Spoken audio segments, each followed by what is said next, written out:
kind of tired. You tired?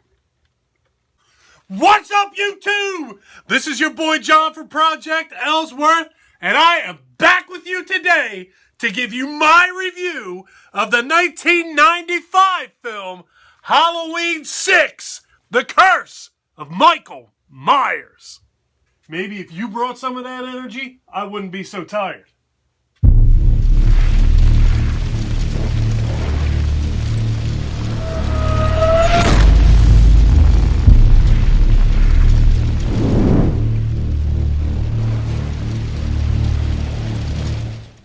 Halloween 6 was written by Daniel Ferrans and it was directed by Joe Chappelle.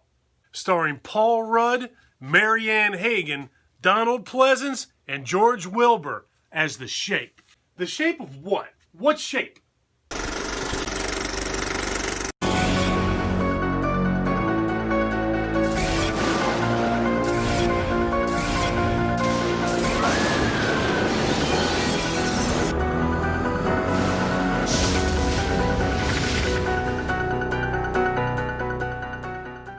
The Curse of Michael Myers begins with Jamie and her baby. Wait. What? The Curse of Michael Myers begins with Jamie and her baby escaping Michael. What? I know that ain't your baby. There ain't no way that's your baby. Is that your baby? Whatever. So she gets to a bus station with the baby and she makes a desperate call to a radio station looking for Dr. Loomis. Why wouldn't you call a radio station? That's what I would do. What would you do? Eventually, Michael tracks Jamie down and he kills her on a piece of farm equipment. No more crying. God, I was tired of hearing her crying. Remember that little boy in the 1978 Halloween that Laurie Strode was babysitting, Tommy? The kid with the brown bowl haircut? Well, now he's all grows up and he's Paul Rudd. Well, not only did Dr. Loomis hear Jamie's phone call that night, Tommy heard Jamie's phone call as well, and he heard noises in the background that told him those calls were being made from a bus station.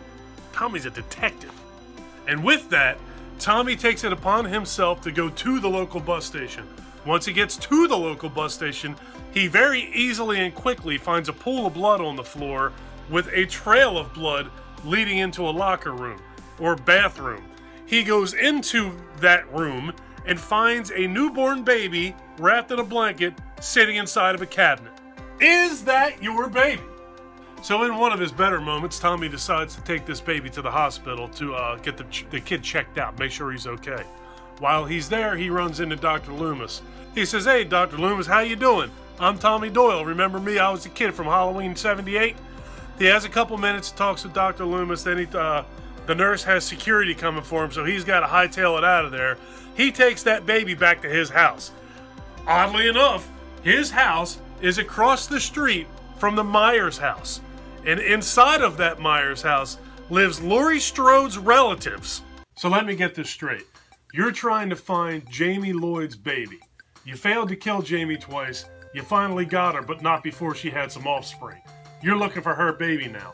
Tommy has her. Tommy is a little bratty kid that survived Halloween night in 1978. He got away from you. Tommy now took that baby home. Home is across the street from your home. And in your home currently lives relatives of Laurie Strode, who you failed to kill twice in 1978. And on top of all that, Loomis is running around looking for you again. This has got to be like Disney World for you. So let me talk first about the things that I did not like about The Curse of Michael Myers. I think first and foremost, the obvious answer to that would be no Danielle Harris. That character drove me berserk in Halloween 4 and 5. The nonstop crying, the all the time screaming. It just really was like a cheese grater on my nerve. It drove me absolutely nuts. But in this movie, they did not get Danielle Harris. They got somebody by the name, I think her name is J.C. Brandy, to play the character Jamie Strode. Jamie Lloyd, I'm sorry. They tried to get Danielle Harris, but Danielle Harris did not like the manner in which Jamie Lloyd was going to be killed in this movie. So she said, if I'm going to do it, you're going to pay me a hell of a lot of money for it. And they said, we're not going to pay you a hell of a lot of money for it. We'll get J.C. Brandy to do it instead. So we did not get to see Danielle Harris's character, Jamie Lloyd, get killed with Danielle Harris portraying that character in Halloween 6. I personally think that's an epic fail. Negotiate, pay her the money, do whatever you got to do to give us the satisfaction of watching that bratty, whiny little kid get offed by Michael Myers. Another thing I did not like about this movie, after that baby was left at the train station and Jamie called the radio station and Tommy goes to the bus station to find this baby, it irks me to see that he walked into this bus station and immediately found a pool of blood on the floor. Not only is there a pool of blood, there's a trail of blood leading into a bathroom that has a baby screaming in it, and nobody notices this baby. You have a terrible time finding kids. I also wasn't real nuts about this whole Curse of Thorn angle either, where when the stars align, Michael Myers shows up. It's some cult out there, and the cult is looking for... That whole thing to me was weird, and I don't know that it was necessary. Well, I personally don't think it was necessary at all. You easily could come up with a Michael Myers killing people script without him having the stars align and having him be some worshipped by some cult or whatever the world that was. Not necessary at all, and definitely not needed. It's becoming more and more evident to me that I didn't like the kids in this series.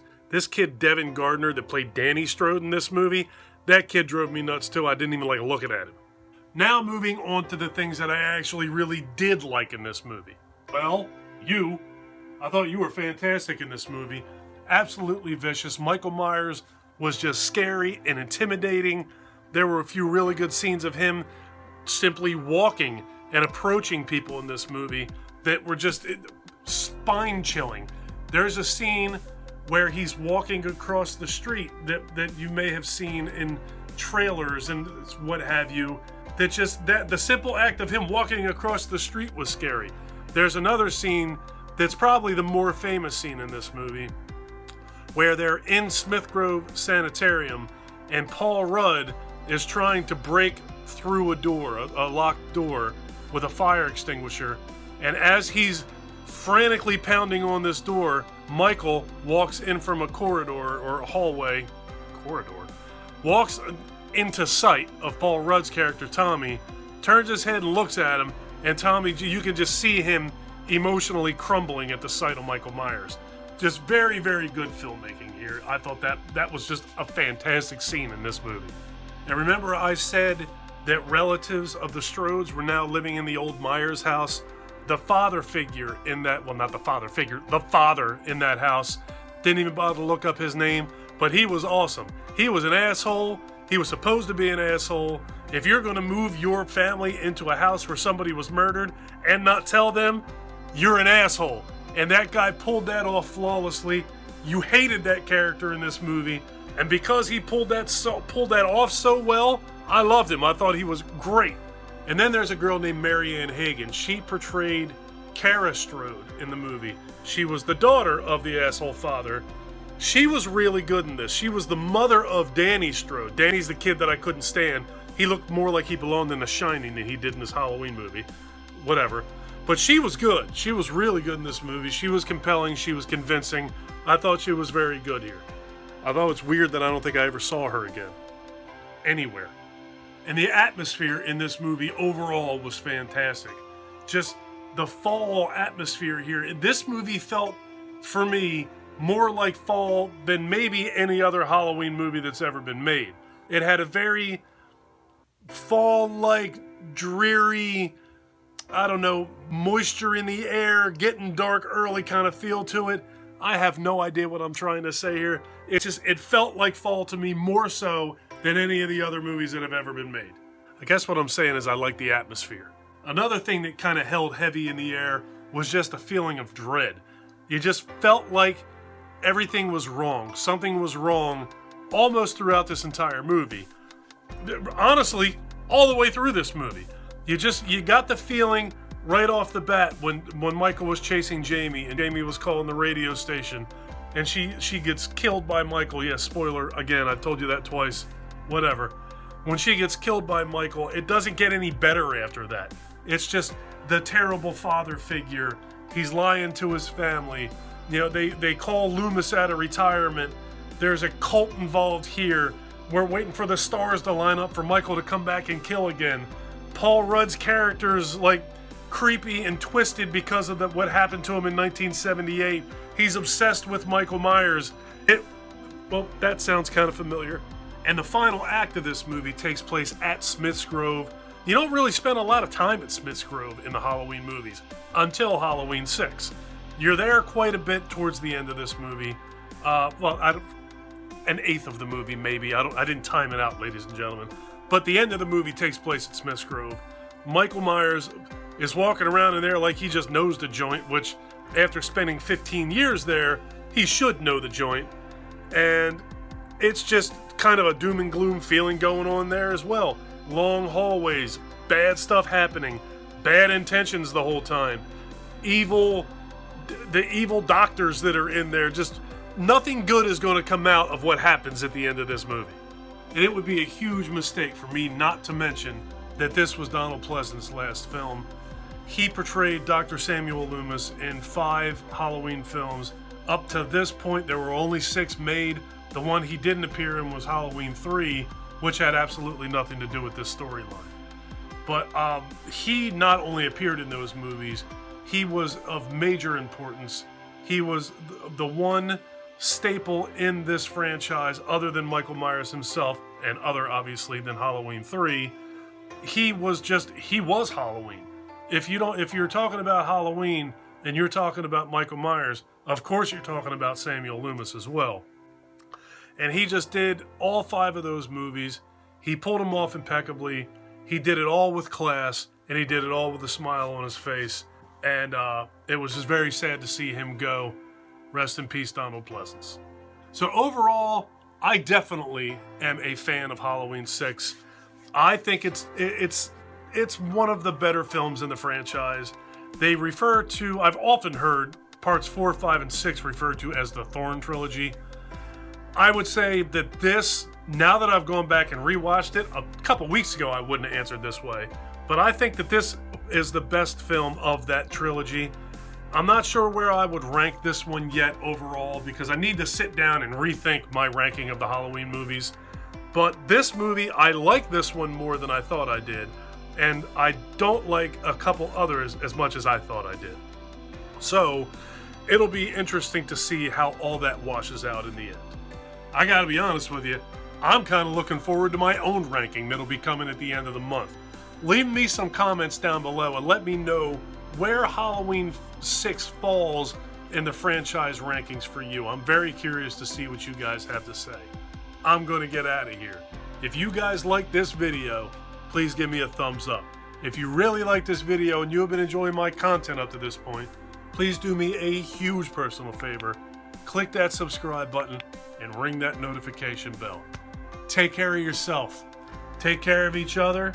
Have a kick-ass day. And thank you for watching.